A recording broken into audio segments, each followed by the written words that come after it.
Radha, Jaya Radha Madhava,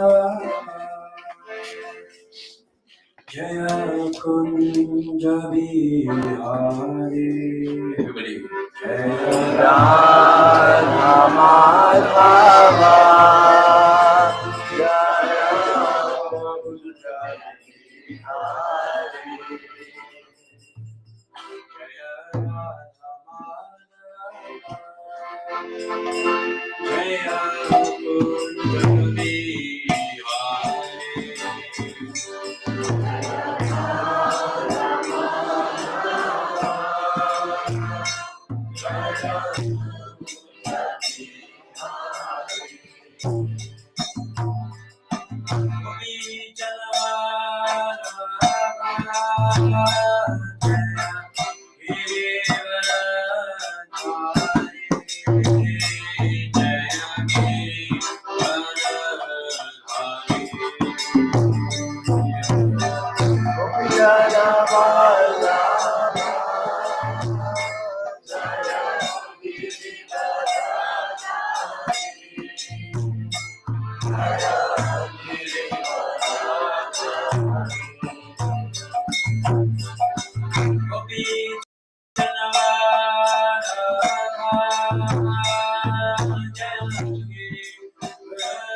Hare Krishna, Krishna Krishna, Hare Hare, Hare Rama, Hare Rama, Rama Rama, Hare Hare, Hare Krishna, Krishna Krishna, Hare Hare, Hare Rama, Hare Rama, Rama Rama,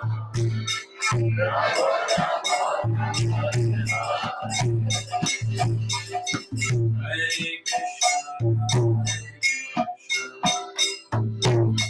Krishna Krishna, Hare Hare, Hare Rama, Hare Rama, Rama Rama, Hare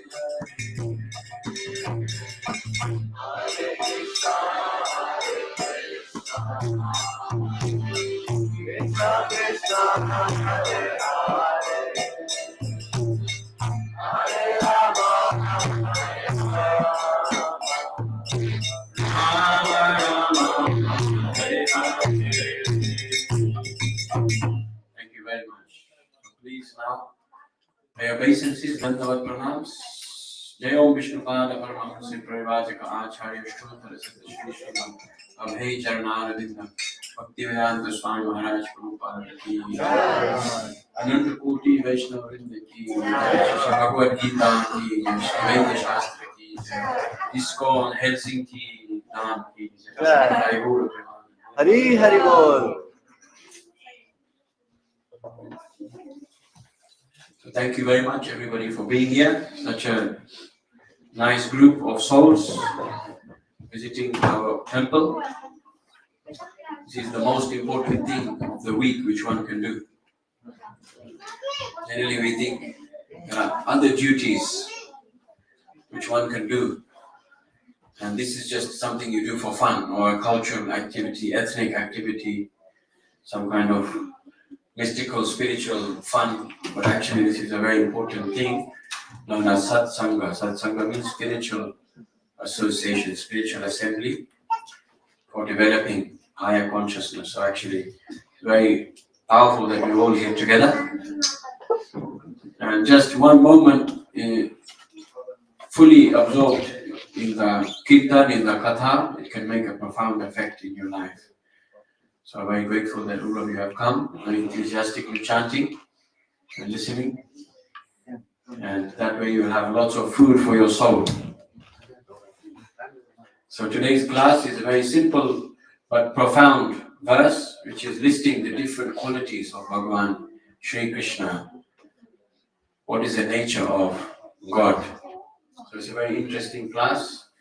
It's a very deep class, so we have to listen very carefully and absorb. So we're going to be studying Bhagavad-gītā, chapter number 8, text number 9. So this will be the verse. You can see it on the board there. So if you like, you can repeat after me. Kavim Puranam Anushasitaram. Kavim Puranam Anusasitaram. Kavim Puranam Anushasitaram. Kavim Puranam Anusasitaram. Anoraniyam Samanusmaredyaha. Anoraniyam Samanusmaretat. Anoraniyam Samanusmaredyaha. Anoraniyam Samanusmaretat. Sarvasya Dhataram Achintya Rupam. Sarvasya Dhataram Achintya Rupam. Sarvasya Dhataram Achintya Rupam. Sarvasya Dhataram Achintya Rupam. Aditya Varnam Tamasa Parastat. Aditya Varnam Tamasa Parastat. Aditya Varnam Tamasa Parastat. Aditya Varnam Tamasa Parastat. So we like 2 volunteers, one from the men, one from the ladies. So anyone like to go first? Just 1 volunteer each to save time. Kavim Puranam Anusasitaram. Anoraniyam Samanusmareyat.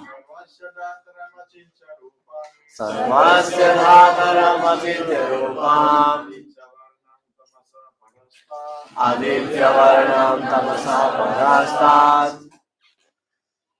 One of the ladies, please, if somebody would like to sing. If not, we'll continue. No problem. No volunteers? Do you have many? Kavim Puranam Anusasitaram. Kavim Puranam Anusasitaram. Anoraniyam Samanusmaredyaha. Anoraniyam Sarvasya Dhataram Achintya Rupam. Sarvasya Dhataram Achintya Rupam. Aditya Varnam Tamasa Parastat. Aditya Varnam Tamasa Parastat. Thank you very much. So this is the translation. We can all read it together. Everyone can recite at the same time as me. One should meditate upon the Supreme Person as the one who knows everything, as he who is the oldest, who is the controller, Who is smaller than the smallest, who is the maintainer of everything, who is beyond all material conception, who is inconceivable, and who is always a person. He is luminous like the sun, and he is the transcendental, beyond this material nature. So it's a very deep verse. Very, very deep. Many, many lessons will be had from this verse. So we will look at the different elements which are contained in this verse. It's a very rich verse, so we will break it down piece by piece to understand a little bit more. So the first word we see here is kavim. So anybody remember this word kavi before? Sometimes in India we hear this word kavi. Poet. Like a poet, right? Poet.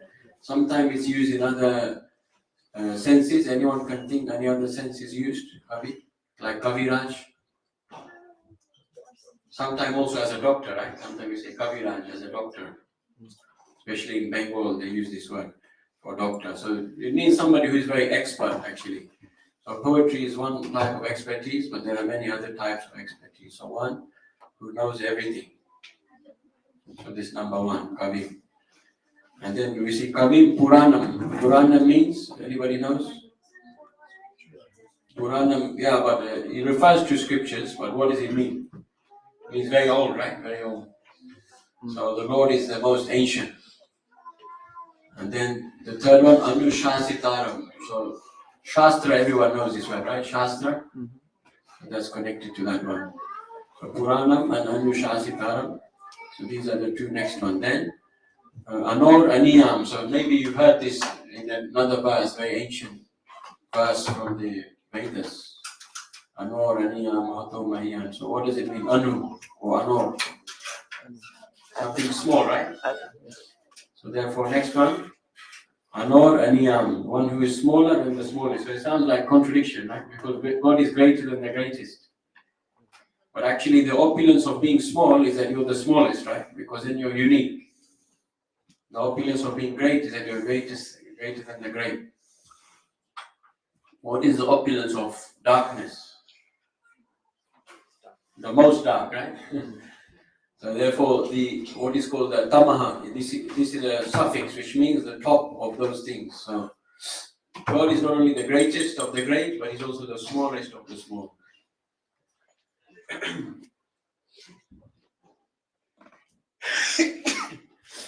And then Sarvasya Dhataram.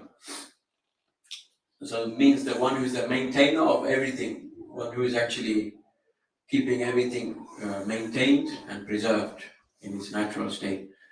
And then Sarvasya Dhataram Achintya Rupam. So Achintya everyone knows, eh? What does this word mean? Uh-oh, it's gone now, sorry. Became lost. Go back to this one. Third. I know why. Because my mouse is broken on this laptop, so it's clicking stuff. So I turned off the mouse now. Okay. I have to get a new mouse pad, but I have to change it. So Sarvasya Dhataram, one who is maintaining everything. And then Achintya Rupam, whose form is inconceivable. So you know this word Achintya and Rupam, many of you. And then Aditya Varnam. So who does Aditya refer to? Anybody remember? Sun. The sun, right? And then Tamasa Parastat. So that means one who is transcendental to material nature. So before we go any further, I would just like to ask, anybody is anybody here for the first time? In Artakon? Thank you very much for coming. Yourself also, your name? Jarno. You're from Helsinki? Yeah. Very nice. And then yourself? Pekka, okay. Helsinki. You're welcome. So don't worry, there's a lot of Sanskrit language here, so it may be, whoa, very scary, too much foreign words. Not easy to digest, right? But the reason that we keep very strongly to these ancient words, there's a whole explanation I can give, 5 hours, but the very short form is that Sanskrit is one of the most advanced languages in the world, which is confirmed by all major Western universities, even directly confirmed by the British government whilst they were in India. One of their lords, who was called Sir William Jones, when he studied the Sanskrit language, he said that it is more copious than the Greek, more ancient than the European languages, but it's part of the family of these European languages. Although Finnish itself is quite a unique language, nobody knows where it comes from. Finnish and the influence of Finnish on Estonian. Some people, they speculate, is connected to Hungarian also, but nobody really knows. So we're in quite a special place, Finland. So in order to preserve this knowledge, to preserve this message, it's very important to preserve the language in which it was originally transmitted. therefore things do not get lost in translation, right? So Finland is more inclined to Protestantism or Catholicism? Okay, so that's Protestant, right? Yeah. So generally in evangelists they're more Protestant. So it means that in this country people often quote one very famous verse from the Bible. Does anyone know what is a very famous verse from the Bible? For preaching to people as evangelists, there is the most favorite verse everyone loves. So I am the way, the truth, and the light. No one comes through the Father but through me, right? This is a particular quote in the book of John. But even that particular verse, it cannot be translated properly into English because English does not have sufficient complexity in language. So in Spanish, for instance, or Russian, anybody speak Russian? So Russian, Ukrainsky, so Slavic languages are quite advanced. Finnish also probably, I never studied it, so I don't know. But English is a very kind of simple language, so most of its complexity has been lost over time. For instance, you used to be thee or thou, now it's you, but you used to be the formal case and thee used to be the informal case. So in that verse in the Bible, which everyone uses for preaching, Jesus doesn't say, I am the way, the truth, and the light in the sense of eternal time. Because in many languages, this declaration I am, it has two variants. One is I am, like if you say I am sick for 2 days, does it mean you're sick for your whole life? No, right? But in English, you just say I am sick. But if you have a, what do we call a condition, very deep condition, like you have a blood problem or you have some kind of digestive issue or even you're mentally unwell, then if you say I am sick, you're referring to your life in general, right? Therefore, I am has two sides, the temporary state and then the permanent state. But in English, that doesn't exist. So even that particular verse, when people quote it in conversion drives, unfortunately, they cannot use even the right language to explain what Jesus said because it's not available in the English language. But when you keep the original texts, then there is very strong evidence, strong faith, and trust in what knowledge you're receiving is not just made up in the mind of somebody, but it's actually there originally in the texts. Just like in the old part of Europe, in the olden days in Europe, not everybody accepted the Trinity. Everyone believe in the Trinity here, Christianity. For instance, in Italy, there was one guy, he was called, what was his name? Already I forgot due to the brain of the modern age. He was called Arian was his name. So he was against this concept of the Trinity. He said, no, Jesus and God are not the same. Jesus is the Son, and then the Father is the Father. And they're individually distinct. And then not only that, but there are about 17 variations on this concept of what is the Trinity. But due to political power of a particular church in Europe, then they basically decided anyone who doesn't accept this particular, what we call theological position, should either convert or be killed.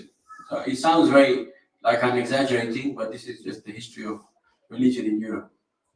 So many thousands of people were killed, and then later other people were killed also for other reasons, like witch trials and so many things. So we see that the study of theology is very complicated, right? Very deep, and people even fight about it.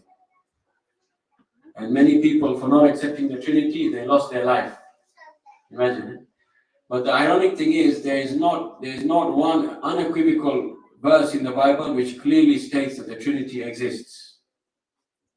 There's just, you could indirectly extrapolate from that verse. And then even if you say there's some form of Trinity, if it's that there are three divisions of the same thing, or are there three things which are simultaneously complete, or is one bigger than the other one, or you have different variations within the three in one, right? So it's a very complicated thing, but none of that is in the Bible. So it's all came later on by contemporary scholars. But the nice thing in the Vedic literatures is, just like this particular verse, the whole theology is contained in Bhagavad-gītā, and any strong position, such as the Trinity, which is the foundational point, is not going to be missing from the Gita. So therefore, you do not need to speculate what things are. You do not need to extrapolate from 2-3 words and then make a whole philosophy which people can die from. All you need to do is just read the words. If you say, I don't believe Prabhupada translated correctly, Prabhupada says, no problem, I put the synonyms under the verse, so you can see, and manually check one by one. And there are many ancient Sanskrit dictionaries which you can check, which go back thousands of years. So in this way, our tradition becomes very strong and has high levels of integrity. So these are the 8 aspects which we're learning just in one verse. So we will unpack them. We have only limited time, so we'll unpack them in a very summarized form. But each aspect, you can talk 1 hour about each aspect. So the first one is, can anyone read it on the board? What does it say? Please say it out loud together. Yes. So one who knows everything. So as I was explaining, you do not need to speculate, you do not need to invent things which are not in the text. Even if you're confused, all you need to do is just read them, and then you can also look to the ancient commentators, the ancient scholars, on how they define each word. So this is how the word kavi is defined. That kavi jnanavan bhavati, that a kavi is one who possesses knowledge. So in other words, Kṛṣṇa is the one who possesses knowledge. And then, because they receive the truth, so drishta means to see. The rishis, they are called kavis. Rishi means those who practice spiritual path, and then they can actually observe reality. It's no longer a theory, it's no longer a feeling, oh, I think I believe in this, but tomorrow I'll believe in something else.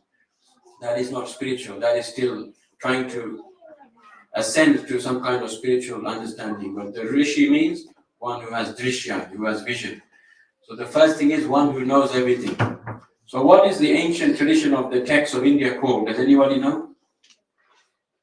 It's V, beginning with V, anyone can say? Veda, right? Yeah, Veda. If you're from North India, in the last 1,000 years, you may say Veda, but in Sanskrit, Veda. You may say Ram or Kṛṣṇa. These are all vernacular words, so they're coming from Sanskrit. So Veda means knowledge. So how do you, if you see a TV, what do you watch on the TV, beginning with V? Vision, right? But what do you watch? I'm watching a video, right? So the word video, vision, vision, like in German, English, Spanish, French, I don't know in Finnish how you say video. Video, they imported the word. So this is coming from Latin, because European languages are connected to Sanskrit. So in European languages, you can find many words. Idea, the word idea had a V, ancient language. So it was actually Vidya before, then it became idea. So all of these words, they're coming from this Sanskrit root, Ved, or Vit, which means to see or to know. So why is it that the Vedas sometimes is translated to know, sometimes is translated to see? Because this knowledge is one which when you understand it, then you actually see the truth. It's not just a belief. That's like, how old is this sweet boy here? What's your name? Kabir, please stand up, Kabir, and wave to everybody in the audience. Please stand. Such a sweet boy. So imagine whoever his parents are, they must be very proud. That's such a nice child.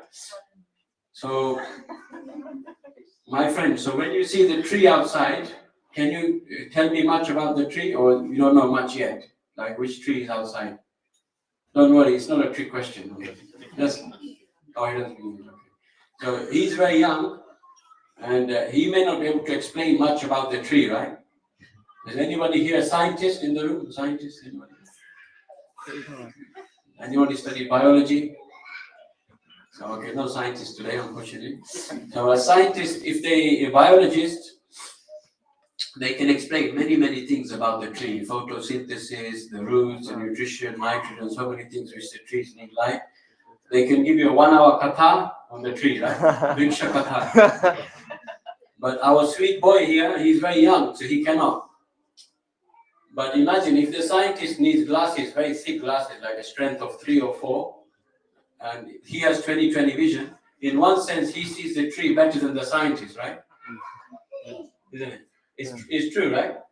If you have a 100 megapixel camera, and then you take a picture of the tree, you can even see more detail than a human eye can see, right? Or if you take one piece and put it under a microscope. So one thing is vision, but one thing is knowledge. But when you combine knowledge with vision, just like when a scientist sees a tree, he can understand the tree better than us. Then you can actually see the same thing, but in a new way. So therefore, the Vedas explain spirituality is not about having some hallucinations by taking LSD. Does anyone know what is LSD? It's not popular anymore. Hitler has finished. So nowadays, it's more like social media as a new drug, unfortunately. Including for me, unfortunately, what to do. So you can take LSD and then you'll see many new things, right? But Veda is saying that you don't need to see anything new, but you need to have a new perspective on what you see. That's the difference. There's no requirement to experience, you don't need to see Krishna dancing, but if you have knowledge, then you can see Krishna everywhere, automatically. And then as you advance, directly Krishna will come and manifest through you. So this is the process of kavi, of knowledge, one who knows everything. So Krishna is the one who delivers all of these great texts in the world. If you think about the world, there are many ancient traditions, right? Can anyone name an ancient tradition? Nobody? Yeah? Zarathustra, right? From Iran. From Zoroastrianism, right? Yeah, Zoroastrian. So thank you. See, such a wonderful answer. Thank you. Anybody else can say anything? Like from South America? Chahuas? So from Uruguay? And Mapuche from? Chile. Okay, Mapuche. Guarani? Brazil, right? Brazil, Paraguay. Then you go to Mexico, you may see the Mayas. If you go to Egypt, you may have seen the pharaohs, right? If you go to ancient Greece, then you see the ancient Greek knowledge. Even in the Scandinavia, they had their own kind of mythologies, their own different ancient systems. So some of them, they only go back like in the last couple of centuries, right? Like one of the most famous tradition now is Mormonism, right? Mormonism, very famous, especially in America. Or Jehovah's Witness. So these are offshoots of Christianity, right? Then if you go back a few more hundred years, then you might see Sikhism. You heard of Sikhism? And if you go back 1700 years, then generally they say that's when the Prophet Muhammad, peace be upon him, came to the planet. We don't know exactly because there's no evidence for Mecca archaeologically, but we know roughly when he arrived. And then, but in his time, there was a lot of things that are confusing, so no one knows the exact time. Then Jesus, they say roughly around 2000 years, right? So Orthodox calendar, they calculate differently, but for the West, they say 2000 years. And then if you go back even more up to 3000 years, then you may see Buddhism, right? Buddhism. I'm not sure exact date, but roughly 3. Is before Christianity. Then if you go back a little bit further, you may find Judaism, right? So there are many ancient knowledge systems. And then if you keep going back, you may see Zarathustra, right? Part of the Zoroastrian tradition, which does not exist much anymore due to political conquest from the Middle East. It was destroyed. It was a formal world religion based on the Vedas. So the Zoroastrianism is based on Parsi, ancient Parsi, which is coming from the Sanskrit culture. Then if you keep going back in time, then the oldest tradition you find in the world is the Vedic tradition. Some people will say, no, that's not true, but they don't have evidence for anything else from before. But they will just want to doubt it, because otherwise it has a very powerful weight if you say something is the oldest. Not only is it the oldest, but it's the longest continually practiced tradition in the world, this Vedic knowledge. And not only that, but it's regularly updated. Just like the Bhagavad-gītā was spoken 5,000 years ago, but there are other texts that are spoken much more than that. The Bhagavad-gītā is very recent in the Vedic canon. So it's regularly updated. And then not only that, but Krishna sends the Guru, the Acharya, to update it again and again. So this is the very powerful tradition. There is nothing in the world which can compare to this ancient Vedic tradition. And Krishna says that Vedaham Samatitani, that actually all of these Vedas, Vedanta Krit Veda Videvasham. He's the knower of the Vedas, he's a compiler of the Vedas, and he's the first teacher of this ancient Vedic tradition. So that, therefore, we can continue to the second point, which is very similar, that Puranam, one who is the oldest. So therefore, we hear in the Brahma Samhita. Anyone heard of this text? So therefore it explains that God or Krishna, the nature of God, this is not to say only Krishna, what is the name? Allah, Unkulu, who else could you say? Jehovah, they're all fake and only Krishna is the one true God. The Vedic position understands that there is one sun, but it's described in many ways. The sun in the sky, according to age, according to culture, according to education level, is described in different ways, but there is only one God. So therefore, when you're talking about God, God is the most perfect and complete, right? Everyone will accept around the world. So therefore, the explanation or the definition of God, which is the most perfect and the most complete, that would be the most appropriate one to study, right? Just by basic logic. So Purana means one who is the oldest. So the first person in existence. Adyam, Purana Purusham. Purana Purusham means the most ancient person. Adi means the first.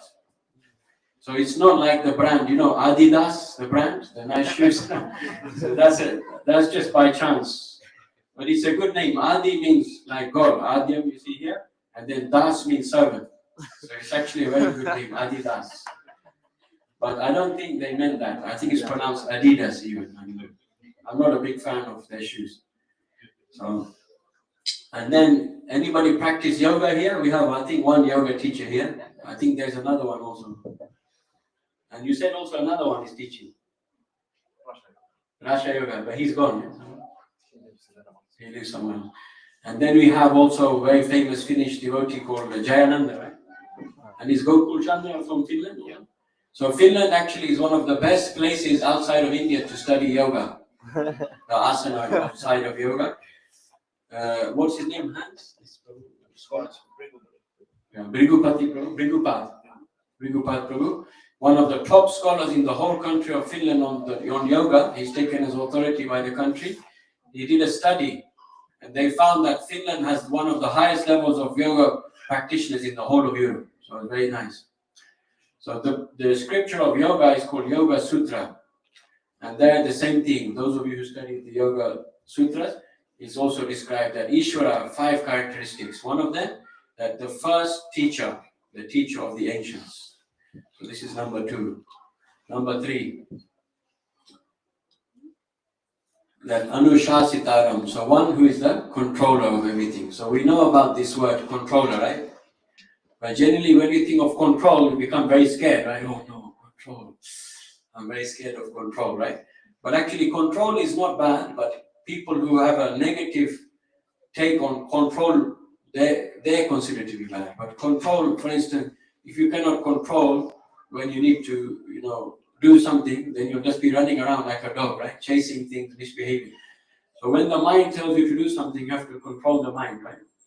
If the mind says, you already had 2 ice creams, but have 1 more, it's very tasty. You have to control yourself. Otherwise you may get diabetes, right? If you have some nice fried bread with vegetable inside, also known as pakora, then if you eat too many, then you may have problems, right? With your digestion. If you do too regularly, you may have blockages. Your arteries may become blocked with all of that seed oil, fat, etc. Right? So you have to be very careful to control. Sometimes a friend does something, like maybe draws a nice picture. They say, I'm a new artist. For 10 years I've been working as a doctor. Now I want to become a painter.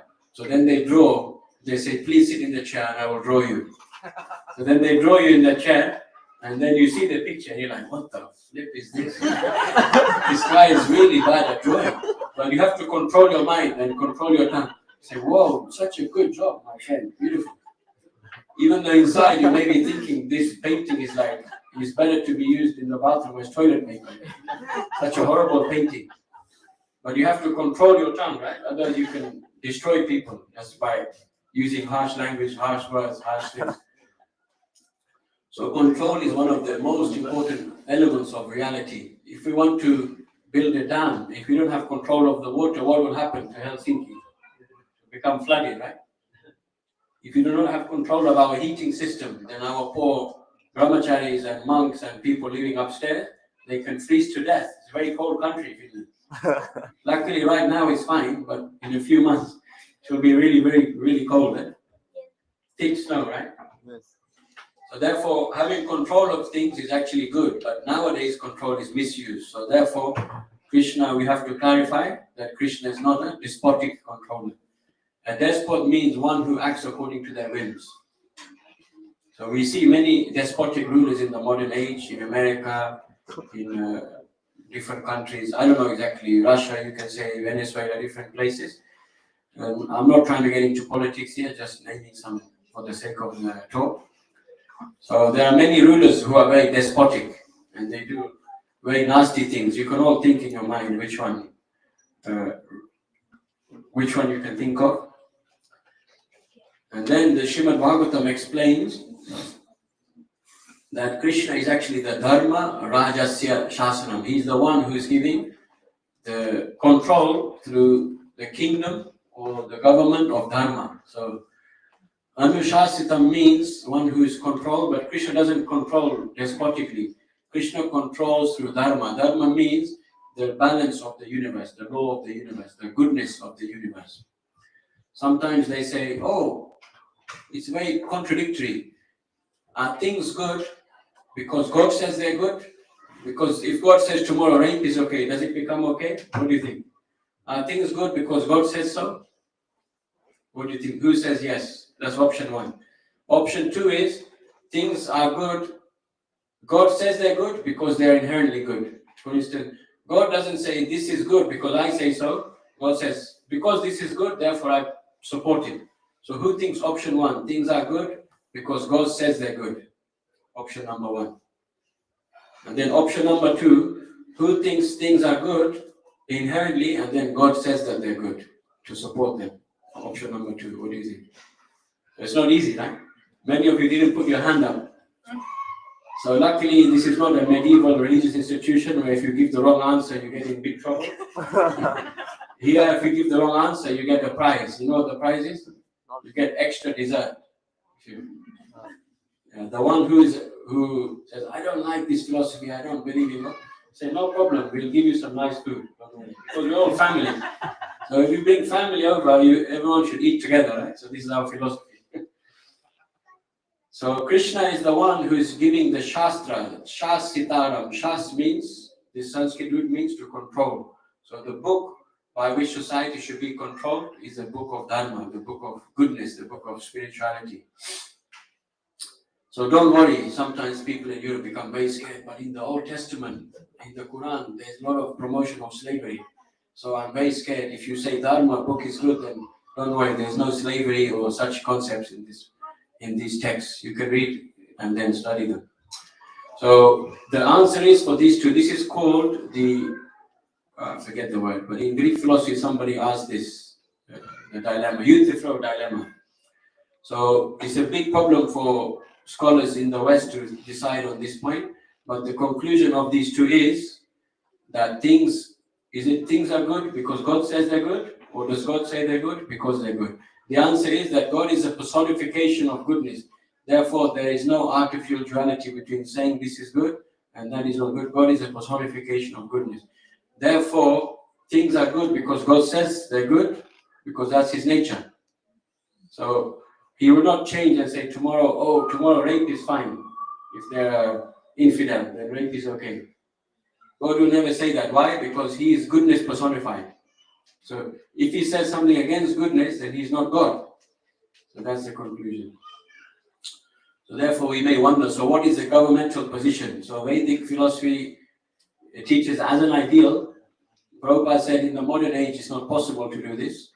But in the ancient times, it was a constitutional monarchy. In other words, you have the ancient Bhagavad-gītā, Mahabharata, Ramayana, and through the beautiful example of these kind, compassionate, but very strong, who know how to maintain control. Lord Rama was very sweet, but he also knew how to maintain control. So a constitutional monarchy, how to keep society run by that thing. So this is another point.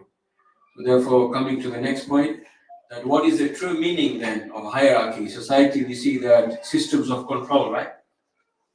Anybody does business here? Anybody runs a business? So in the business sphere, you have to be very respectful to your boss, right? What will happen, my friend with the hat, if you're disrespectful to your boss? The boss. Huh? I'm the boss. Oh yeah, there's two of you with a hat in a straight line. Sorry, I didn't even see it. Yeah. Okay, you at the back then. Okay, you. Do you have a boss? You work or you study? Yeah. So if you disrespect your boss and you insult him, what may he do? He said we can go. Yeah, he may fire you, right? Fire. So in hierarchy, we are very scared sometimes of hierarchy. That's why socialism became popular, because hierarchy can be abused. But Krishna is teaching that hierarchy means that there should be God at the center. In other words, goodness at the center. So here in Greek means God, and arkos means order or progression. So it means God should be on the top, not your boss. So we'll continue on to number 4. That Krishna is the smallest of the small. So why? Because all the universes which exist in the world, they exist within him, and at the same time Krishna is present in every single atom, in every single element in this universe, in the watch, in the computer, in your heart. Everything is contained within Krishna, yet Krishna is contained also within everything. That's called Mahato Mahiya and Anoraniyam. These are the two apparently contradictory qualities of God. So once they asked Srila Prabhupada, they said, how do I know if Krishna is powerful? Prabhupada said, he is the most powerful. So then they said, so if Krishna is the most powerful, can he create a rock which is so heavy that he cannot lift it? Have you heard this story before? No. So anyone has the answer? Is either yes or no. Can he create a rock which is so heavy he cannot lift it? Young boy? Yeah? Young boy. Yes. Huh? The answer is yes. So, Yes. because if he can, then if he can create a rock so heavy he can't lift it, that means he's not all powerful because he can't lift it, right? And if he say no, he cannot create a rock which is so powerful he cannot lift it, it means he can lift anything, but he cannot create a specific type of rock.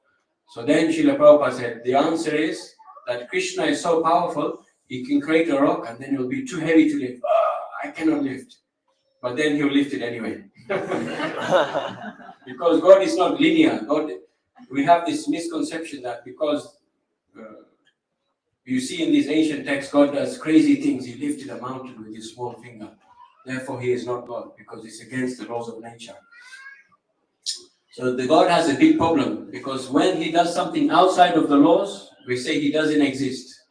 And then when he does something in the laws, then we say, no, he's an ordinary human being. There's nothing special about him, right? That's like Jesus did many miracles, but they say, no, he's just an ordinary man. He didn't do anything special. The miracles are made up. So actually Krishna has this issue, but actually Krishna is the creator of the laws, and the one who creates the laws is beyond the laws, right? So if he's beyond the laws, he can act outside of the laws, isn't it? So it's very simple. So that's what this number 4 means, smaller than the smallest. Then number 5, the maintainer of everything. So we can see on the slide, everything is maintained by him. Everything and everyone, they are maintained by God, because God is that essence, energetic essence, and the force is explained in Brahma Samhita, which is holding everything together. That's called Haladar, Balaram. That particular Shakti, it was holding everything together. So energy and the laws of nature and force is also controlled by Krishna through Shakti. Shakti means potency. So he maintains by coming as avatar. It's like Krishna comes, different avatars come to maintain the universe, to maintain the law of Dharma. Through the different teachers, the prophets, the monks, the sages. And then also through these ancient texts, these ancient books of transcendental knowledge, then one can also be maintained. They can maintain their peace, society can be maintained, everything can be maintained. And then the foundation of all, which is that Krishna is the energetic essence which is holding everything together in an ontological sense, in a what you can call very ancient quantum physics kind of sense. So therefore Krishna maintains everyone, and he's also the relative of all, right? Generally we say my father maintains me, my mother maintains me. And Krishna explains in the Gita ultimately, Pitaham Asya Jagato, I'm the father of the universe, and the mother, Mata and Dhata. So the same word we see is Dhata. And then Krishna also has a form which is inconceivable. So this is also a very important point. So I will just skip a little bit forward for time. So we hear from the ancient scriptures these two explanations of Krishna. Why is his form inconceivable? Because one reason is that it is explained we have 5 senses, right? So we can only do one thing with our eyes, which is see. But Krishna is so powerful, he can hear through his eyes. He can taste through his touch. So that's the first line, that Krishna's senses are so powerful, they can experience everything. And then the second one is, it explains Advaitam Achyutam Anadi Mananta Rupam, that Krishna has forms which are all one, but they appear to us as different, but Krishna is one. And those forms are infallible, which means that they are not material and that they have no beginning. In other words, they are not created, but they eternally manifest according to time, place, and circumstance. Krishna may appear, but the forms in the spiritual world are eternal. And then the second last one is Krishna is like the sun. So Krishna is like the sun. Why? Because the sun gives light. The sun gives heat. So this is one of the greatest things which are maintaining us, is the heat and light of the sun. So the Chaitanya Charitamrita explains, Krishna Surya Sama Maya Hayandaka, that just like when there is darkness, then there is no light. But when Krishna is present, there is no darkness. So Krishna is luminous like the sun, both physically, because he has a spiritual body with so much light, but also because he illumines the universe through knowledge. So I'll just continue one more, the last one. Number 8, that Krishna is transcendental to matter. So you see this beautiful painting?